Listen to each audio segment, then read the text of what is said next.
Port నిర్మాణం complete చేద్దాం, ప్రత్యేక హోదా సాధిద్దాం, యువతకి స్థానికంగా ఉన్నటువంటి నిరుద్యోగులందరికీ కూడా ఉద్యోగ అవకాశాలు కల్పిద్దామని ఈ సందర్భంగా మీ అందరికీ కూడా మనవి చేసుకుంటూ చివరిగా ఒకే ఒక మాట చెప్తా ఉన్నాను.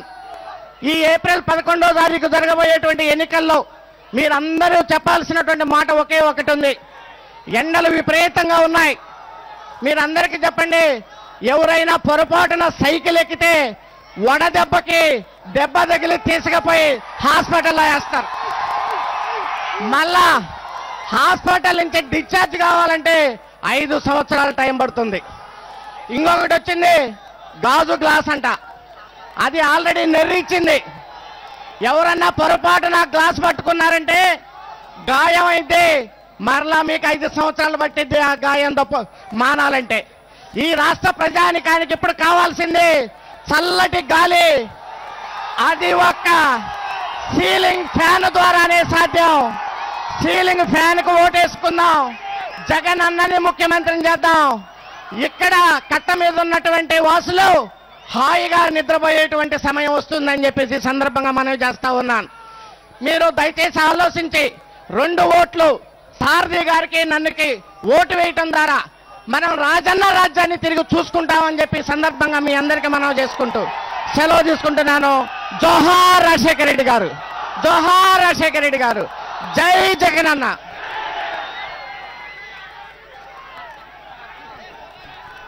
ఇప్పుడు మన సోదరి షర్మిలమ్మ గారు మాట్లాడతారు.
పెనమనూరు ప్రజలకు,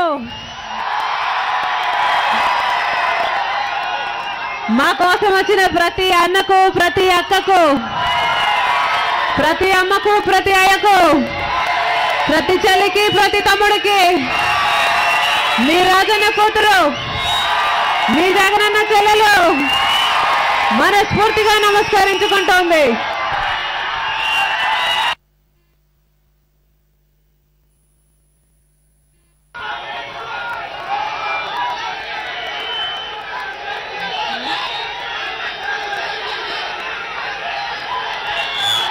జాగ్రత్త అమ్మా, మీరు జాగ్రత్త. దిగితే మేలు కదా, మీకేం టెన్షన్గా లేదా?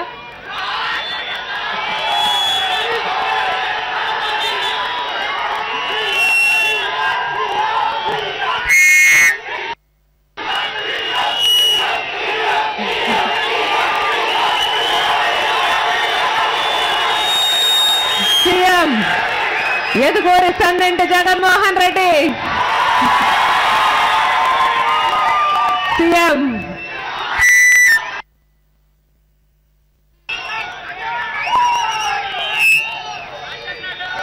రాజశేఖర రెడ్డి గారు ఆంధ్ర రాష్ట్రానికి ముఖ్యమంత్రిగా ఉన్నది 5 సంవత్సరాలు, 5 సంవత్సరాలు. కానీ 5 సంవత్సరాలలో ముఖ్యమంత్రి అంటే ఎలా ఉండాలి, ముఖ్యమంత్రి అంటే తన ప్రజలను ఇలా ప్రేమించాలి, ముఖ్యమంత్రి అంటే ఇలాంటి పనులు చేయాలి అని ఒక మాదిరిగా, ఒక ఆదర్శంగా నిలిచాడు రాజశేఖర రెడ్డి గారు.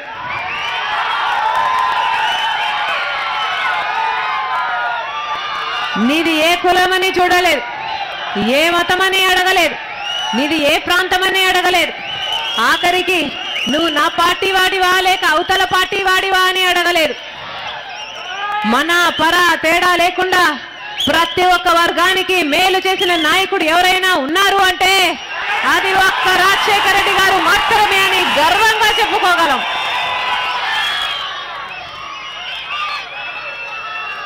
ఇప్పుడు ఉన్నాడు ఒక ముఖ్యమంత్రి, గత 5 ఏళ్లుగా చూస్తున్నాం చంద్రబాబు గారిని. ముఖ్యమంత్రి అంటే ఎలా ఉండకూడదు, ముఖ్యమంత్రి అంటే ఏ పనులు చేయకూడదు, ముఖ్యమంత్రి అయితే తన ప్రజలకు ఎలా అన్యాయం చేయకూడదు, మనకు మంచి సినిమా చూపించేశాడు చంద్రబాబు గారు. మళ్ళీ ఎన్నుకుంటారా ఈ ముఖ్యమంత్రిని? వెన్నుపోటు మోసం నుంచి పుట్టినవాడు, రైతులను దగా చేశాడు, మొత్తం రుణమాఫీ చేస్తానని వాగ్దానం చేసి అధికారం లేకొచ్చాడు, రైతులను దగా చేశాడు, డ్వాక్రా మహిళలకు మొత్తం రుణమాఫీ చేస్తానని వాగ్దానం చేశాడు. రుణమాఫీ కాదు కదా, కనీసం ఆయన ఇప్పుడు ఇచ్చే పసుపు కుంకుమ ఆ వడ్డీకి కూడా సరిపోవడం లేదు. ఇంట్లో ఉన్న ఆడవాళ్లకు చెప్పండి, మోసపోవద్దండి. చంద్రబాబు గారు భిక్షమిచ్చినట్టు ఎంగిలి చేయి విదిలిస్తున్నాడు పసుపు కుంకుమ పేరు పెట్టి. పేరేమో బాగుంది కానీ చంద్రబాబు గారి ఉద్దేశము మంచిది కాదు. మహిళలను మళ్ళీ మభ్యపెట్టే ప్రయత్నం చేస్తున్నాడు. రుణమాఫీ చేస్తానని వాగ్దానం చేసి మహిళలను ఘోరంగా వంచాడు చంద్రబాబు గారు.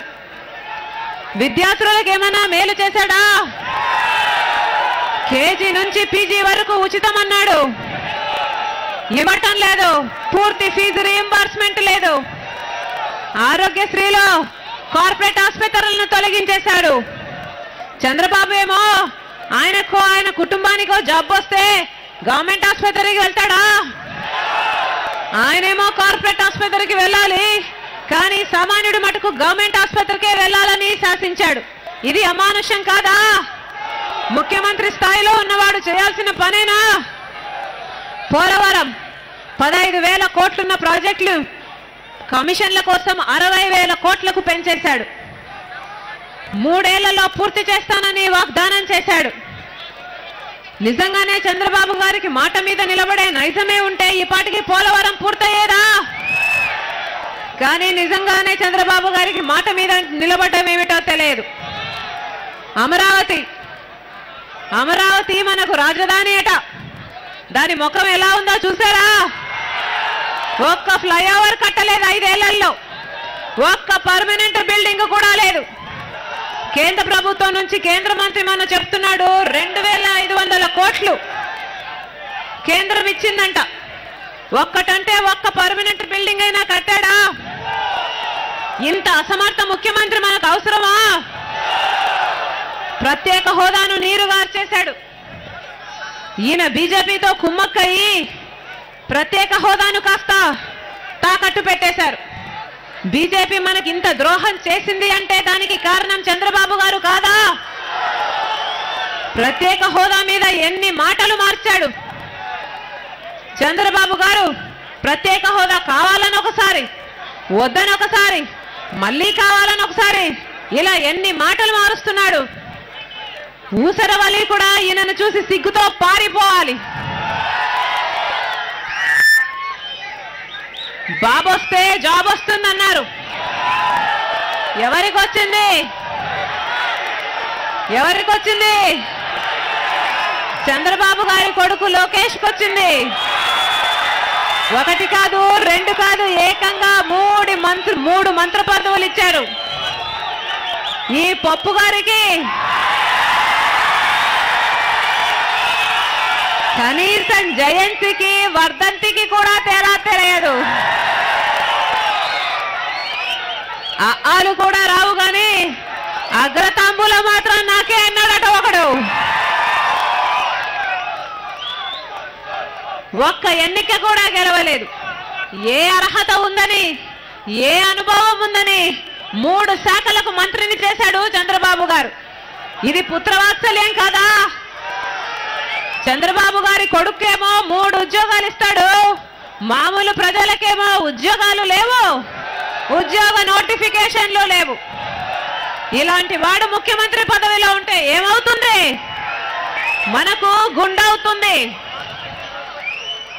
మోసపోకండి. ఇలాంటి వాడు ముఖ్యమంత్రి పదవిలో ఉండకూడదు. సొంత మామకు వెన్నుపోటు పొడిచిన వాడు మామూలు ప్రజలకు లెక్క. తండ్రి లాంటి వాడిని వెన్నుపోటు పొడిచాడు. చంద్రబాబు గారు కాంగ్రెస్ పార్టీలో ఓడిపోతే పాపం అల్లుడు కదా అని చేర్చుకున్న పాపానికి కళ్ళార్పకుండానే పట్టపగలే వెన్నుపోటు పొడిచాడు. ఆయన కుర్చీని లాగేసుకున్నాడు. ఆయన పార్టీని కబ్జాను చేసేసుకున్నాడు. ఎన్టీఆర్ గారి కుటుంబాన్ని అవసరం వచ్చినప్పుడల్లా వాడుకున్నాడు. అవసరం తిరేక పక్కన పారేసిన వాడు. ప్రజలకు లెక్క. మళ్ళీ నమ్ముతారా? మళ్ళీ చంద్రబాబు గారికి అవకాశం ఇస్తే ఏమవుతుంది? మీ బాధ్యత నాదే అని ఇప్పుడు చెప్పుకొని తిరుగుతున్నాడు. మీ భవిష్యత్తు నా బాధ్యత అని చెప్పుకొని తిరుగుతున్నాడు దొంగబాబు. ఈయన చేతుల్లో మన భవిష్యత్తు పెడితే సర్వనాశనం చేస్తాడు. నారాసూర రాక్షసులు వీళ్ళు. నమ్మొద్దండి, నమ్మొద్దండి. ప్రత్యేక హోదాను ఎలా నీరుగార్చారు చంద్రబాబు గారు? ఈ రోజు వరకు ప్రత్యేక హోదా అనే ఉద్యమం బ్రతికుంది అంటే దానికి కారణం జగన్మోహన్ రెడ్డి గారు కాదా? ఢిల్లీలో ధర్నాలు చేశాడు జగన్మోహన్ రెడ్డి గారు. మన రాష్ట్రంలో రోజుల తరబడి నిరాహార దీక్షలు చేశాడు, బంధులు చేశాడు, రాస్తారోకోలు చేశారు. ప్రతి జిల్లాలో యువబేరీలు పెట్టారు. ఆఖరికి వైఎస్ఆర్సీపీకి చెందిన అందరు మంది ఎంపీలు కేంద్ర ప్రభుత్వానికి వ్యతిరేకంగా విశ్వాస తీర్మానము పెట్టారు. ఆ తర్వాత నిరసనగా అంతమంది ఎంపీలు రాజీనామా కూడా చేశారు. దమ్ముంటే చంద్రబాబు గారు నిజం చెప్పాలి. ఈ రోజు చంద్రబాబు గారు యూటర్న్ తీసుకుని హోదా ప్యాకేజీ వద్దు మళ్ళీ హోదా కావాలి అంటున్నాడు అంటే దానికి కారణం జగన్మోహన్ రెడ్డి గారు కాదు. కానీ చంద్రబాబు గారికి నిజం చెప్పే దమ్ము లేదు. నానా ఒక మాట అనేవాడు. చంద్రబాబు గారి నెత్తి మీద ఒక శాపం ఉందట. ఏ రోజైతే చంద్రబాబు గారు ఒక్క నిజం చెప్తారో ఆ రోజు చంద్రబాబు గారి తల 1000 ముక్కలైపోతుందట. అందుకని చంద్రబాబు గారు నిజం చెప్పరు. చంద్రబాబు గారికి మాట మీద నిలబడంత లేదు, నిజం చెప్పడంత లేదు. అవినీతి వెన్నుపోటుకైతే నేనే ఫస్ట్ అంటాడు చంద్రబాబు గారు. మళ్ళీ నమ్ముతారా? మళ్ళీ అవకాశం ఇవ్వచ్చా ఇలాంటి మనిషికి? 600 హామీలు ఇచ్చాడు గత ఎన్నికల్లో. ఒక్కటంటే ఒక్కటి కూడా పూర్తిగా నిలబెట్టుకోలేదు చంద్రబాబు గారు. వాటికి సమాధి కట్టేసి వెబ్సైట్ లో పోయిన మేనిఫెస్టో కూడా తీసేశాడు. ఇప్పుడేమో కొత్త హామీలు, మళ్ళీ కొత్త అబద్ధాలు చెప్తున్నాడు. నమ్ముతారా? నమ్మొద్దండి. నిన్ను నమ్మం బాబు అని ముఖం మీద తేల్చి చెప్పండి. ఎన్నికలు వచ్చాయి. ఇప్పుడు మీ ఓటును కొనడానికి డబ్బులతో వస్తారు. తెలుగుదేశం పార్టీ నాయకులు మీ ఓటును కొనడానికి డబ్బులతో వస్తారు. అమ్ముడు పోతారా? అమ్ముడు పోతారా? తెలుగుదేశం పార్టీ నాయకులకి నిజంగానే దమ్ముంటే ఇచ్చిన హామీలన్నీ నిలబెట్టుకోవాలి. ఒక్క విషయం గమనించండి. చంద్రబాబు గారు మీకు ఎంత బాకీయో తెలుసా? కేజీ నుంచి పీజీ వరకు ఉచిత విద్య అన్నాడు. అంటే ఈ 5 ఏళ్లలో తల్లిదండ్రులు తమ పిల్లల కోసం ఖర్చు పెట్టిన ఫీజు మొత్తము చంద్రబాబు గారు మీకు బాకీ కాదా? ఆడపిల్ల పుడితే 25,000 రూపాయలు బ్యాంకులో డిపాజిట్ చేస్తామన్నారు. అంటే ఈ 5 ఏళ్లలో ఆడపిల్లను కన్న ప్రతి తల్లిదండ్రులకి చంద్రబాబు గారు 25,000 బాకీ పడ్డారు. అవునా? ఇప్పించుకోండి. ఎన్నికల్లోపే అది ఇప్పించుకోండి. ప్రతి కాలేజీ విద్యార్థికి ఐప్యాడ్ ఇస్తానన్నాడు. అది కూడా ఎన్నికల్లోపే ఇమ్మని చెప్పండి. ప్రతి మహిళకి స్మార్ట్ ఫోన్ ఇస్తానన్నాడు. అది కూడా ఎన్నికల్లోపే ఇప్పించుకోండి. ఇంటికి ఒక ఉద్యోగం అన్నాడు.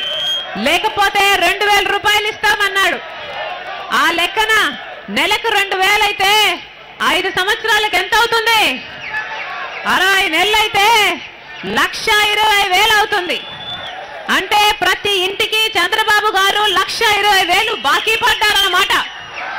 ఆ బాకీ కూడా తీర్చేయమని చెప్పండి. ప్రతి పేదవాడికి 3 సెంట్ల భూమి ఇస్తామన్నాడు. దాంట్లో ఇల్లు కూడా కట్టిస్తామన్నారు. నిజానికి చంద్రబాబు గారు అమరావతిలో, విశాఖపట్నంలో 1000 ఎకరాలను మింగేశారు. ఆ భూమంతా ఎవరిదనుకున్నారు? మీదే. మీకు రాసిచ్చేసేమని చెప్పండి. రైతులకి, మహిళలకి, చేనేతలకి రుణమాఫీ చేస్తానని చెప్పాడు. అంటే ఎంత రుణమైతే ఉందో అంత రుణము చంద్రబాబు గారు మీకు బాకీ అన్నమాట. అది కూడా వసూలు చేయండి. తెలుగుదేశం పార్టీ వాళ్ళు మీ ఇంటికి వచ్చి ఓటును అడిగితే ఆ ఓటు డబ్బుతో కొనాలని చూస్తే ముందు బాకీ సంగతి తేల్చండి అని చెప్పండి. ముందు మీకు బాకీ ఇచ్చి తర్వాత మాట్లాడమని చెప్పండి. 9 ఏళ్లు జగన్మోహన్ రెడ్డి గారు విలువలతో కూడిన రాజకీయాలే చేశాడు. విశ్వసనీయతకు మారుపేరుగా నిలిచాడు. 9 ఏళ్లు ప్రజలకు వచ్చిన ప్రతి కష్టంలో ప్రజల పక్షాన నిలబడి ప్రజల కోసం పోరాటం చేశాడు. 3,600 కిలోమీటర్లు పాదయాత్ర చేశాడు. కోట్ల మంది ప్రజలను కలుసుకున్నాడు. వాళ్ళ కష్టాలను విన్నాడు, తెలుసుకున్నాడు, అర్థం చేసుకున్నాడు. ఇప్పుడు నాన్నలాగా కులాలకు, మతాలకు, ప్రాంతాలకు, పార్టీలకు అతీతంగా మీకు సేవ చేయాలనుకుంటున్నాడు. గొప్ప మెజారిటీతో గెలిపించవలసిందిగా మా ప్రార్థన.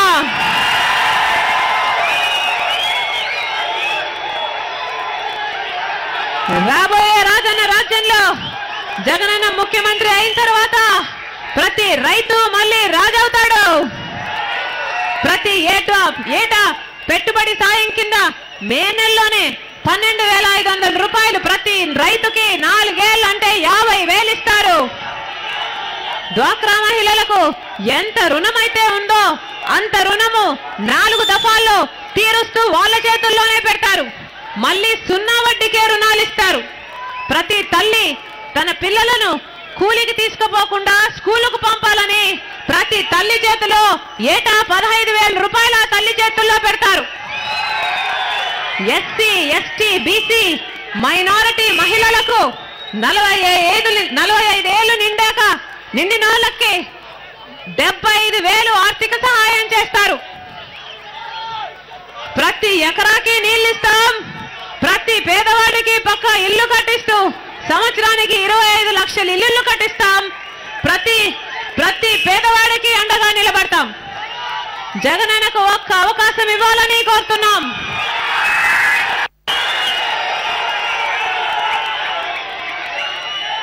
బాబు వస్తే జాబ్ వస్తుందన్నారు. ఏమొచ్చింది? కరువు వచ్చింది.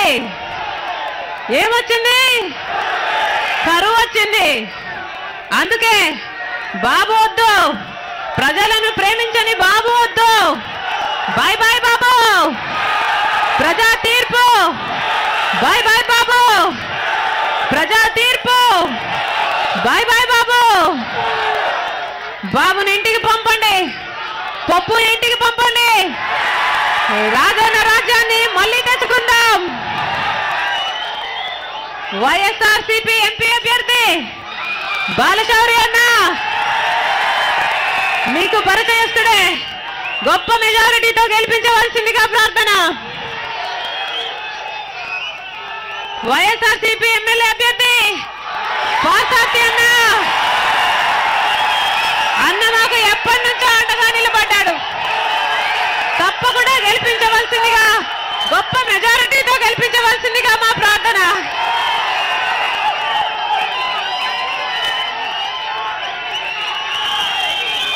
పదకొండవ తేదీ ఎన్నికలున్నాయి.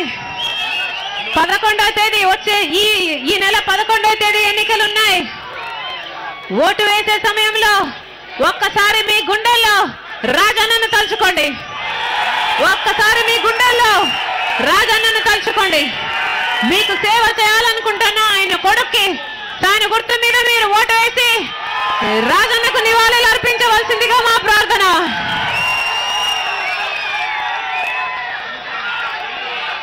ఫ్యాను గుర్తు మీద వేసిన ప్రతి ఓటు రాజన్నకు వేసినట్టే. ఫ్యాను గుర్తు మీద వేసిన ప్రతి ఓటు మళ్ళీ రాజన్న రాజ్యానికి వేసినట్టే. మళ్ళీ రాజన్న రాజ్యాన్ని తెచ్చుకుందాం. ఫ్యాను గుర్తుకే మన ఓటు. ఫ్యాను గుర్తుకే మన ఓటు. ఫ్యాను గుర్తుకే మన ఓటు. ఫ్యాను గుర్తుకే మన ఓటు. ఫ్యాను గుర్తుకే మన ఓటు.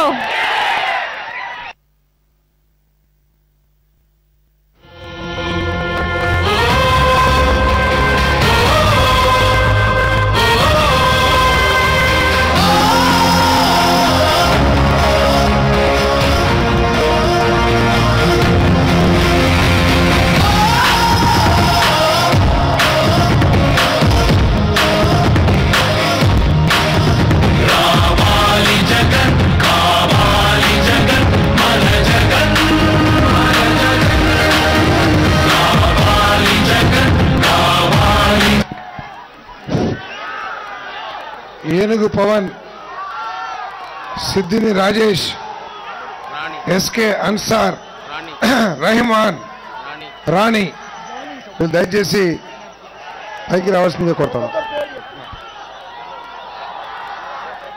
మంచినేని పరమేశమ్మ, మంచినేని పరమేశమ్మ, కన్వయ్ కన్వయ్ మంచినేని పరమేశ్ గారు మన వైఎస్ఆర్ కాంగ్రెస్ పార్టీలో చేరుతున్నారు. షర్మిలమ్మ గారి హస్తం మీద నుంచి మన పార్టీలోకి ఆహ్వానిస్తా ఉన్నాం. తోటకూర శ్రీనివాస్,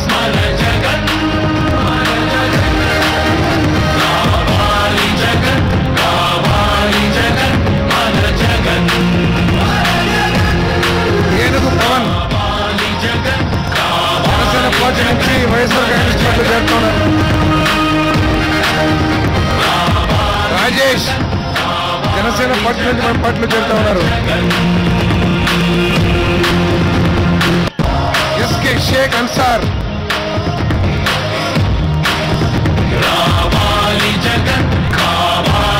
చౌరగుడి కోటయ్య,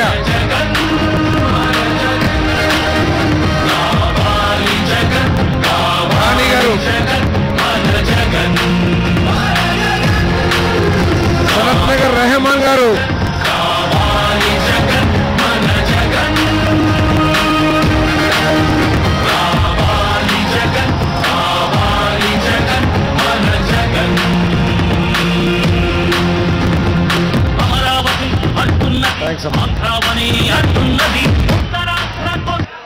మా కోసం సమయం చేసుకుని వచ్చినందుకు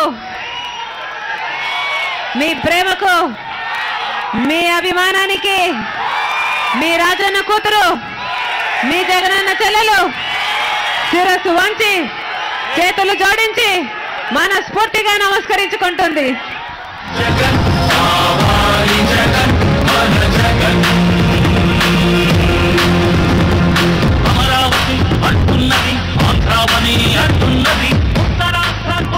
తోటకూర త్రినాథ్,